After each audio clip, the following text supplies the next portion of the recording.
میرے پاکستانیوں، اب اس کھیت کے باہر سکھ جو ہے نا وہ گھوم رہے تھے، ایک طرف میرے سکھ تھے، دوسری طرف دریائے چناب تھا۔ اب میں سوچ میں پڑ گیا کہ جی میں کیا کروں، تیرنا مجھے آتا نہیں تھا۔ میں نے سوچا کہ کسی سکھ کی تلوار سے قتل ہونے سے بہتر ہے کہ میں کوشش کرتا ہوں، کوئی لکڑی وغیرہ کا سہارا لے کے میں دریا کو کراس کرنے کی کوشش کرتا ہوں۔ اگر دریا کو کراس نہ کر سکا تو موج دریا ہی میری قبر بن جائے گی۔ کہتے میں نے جب یہ بات سوچ کے چھلانگ لگائی دریائے چناب میں نے دیکھا وہاں اور بھی بہت سارے لوگ تیر رہے تھے۔ مجھے لگا کہ شاید یہ بھی میری طرح دریا کو کراس کرنا چاہ رہے ہیں، لیکن جب میں نے غور کیا تو وہ ساری کی ساری لاشیں تھیں اور ہر طرف خون ہی بکھرا ہوا تھا۔ جب پاکستان بنتا ہے تو جتنے بھی راستے ہیں جو انڈیا سے پاکستان میں داخل ہوتے ہیں، ان سارے راستوں میں جتنے بھی کنویں تھے، چونکہ اس وقت پانی کا جو سورس ہے سارے کے سارے کنویں تھے، تو جتنے بھی کنویں تھے کسی بھی کنویں میں مزید لاش کی گنجائش نہ تھی، کیونکہ جب ہندو اور سکھ ہماری بیٹیوں پہ حملہ آور ہوتے تو ان کی عزتیں پامال کرنے کی کوشش کرتے، تو ہماری جو بیٹیاں ہیں وہ اپنی عزتوں کو بچانے کے لیے کنویں میں چھلانگ لگا دیتی ہیں۔ لیکن اس کے باوجود بھی کچھ ایسی بیٹیاں ہیں جو ان کی ہتھیاں چڑھ گئیں اور وہ بعد میں ان کے بچوں کی مائیں بنی۔ اسی طریقے سے کچھ عرصہ پہلے کی بات ہے کہ ہمارا ایک فوجی جو کہ کشمیر کے راستے سے بھارت میں داخل ہوتا ہے، مقامی آبادی کے جو لوگ ہیں وہ اس کو پکڑ لیتے ہیں اور سمجھتے ہیں کہ شاید کوئی سمگلر ہے، تو وہ اپنے ایک روم میں اس کو بند کر دیتے ہیں، کمرے میں۔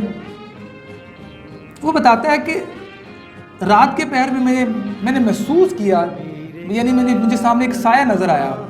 جب میں نے سر اٹھا کے دیکھا تو سامنے ایک بوڑھی عورت کھڑی تھی جو بڑی غصے کے ساتھ، بڑے غضبناک چہرے کے ساتھ میری طرف دیکھ رہی تھی۔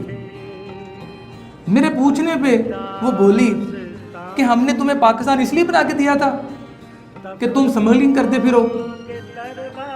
کہتے میں نے بڑا سنبھل کے بولا کہ ایک تو میں سمگلر نہیں ہوں، میں پاکستان آرمی کا جوان ہوں، اور دوسرا پاکستان تم سکھوں نے کب بنایا تھا؟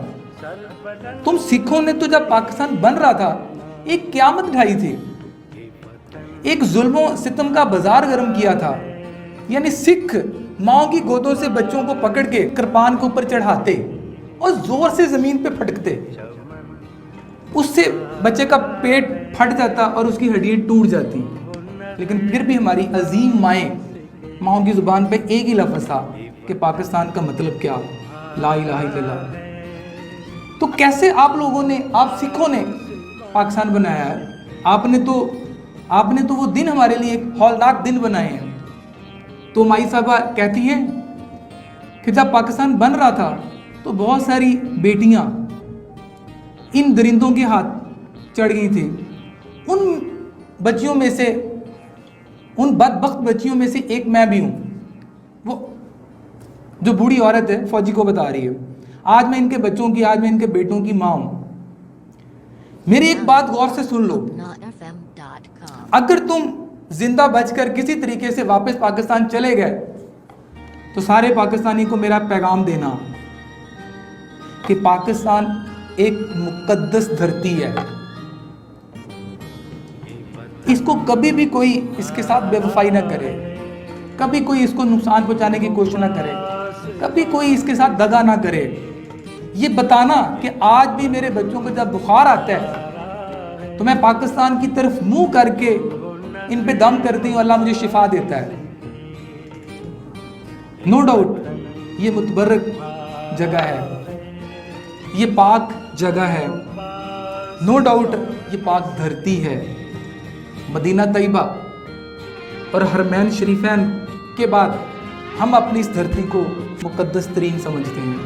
ہمارے لیے دھرتی مقدس ترین دھرتی ہے، اور یہ وہ دھرتی ہے کہ جس نے آنے والے ٹائم پہ پوری ملت اسلامیہ کے لیے اپنا بہت مرکزی کردار ادا کرنا ہے۔ بے شمار مفکرین، بے شمار علماء اکرام کی یہ پیشن گوئیاں موجود ہیں، تاریخ کا حصہ ہیں کہ یہ وہ ملک ہے جس نے آنے والے ٹائم پہ نہ صرف اسلامی دنیا کے لیے بلکہ بین الاقوامی دنیا کے لیے بھی انشاءاللہ ایک مرکزی کردار ادا کرنا ہے۔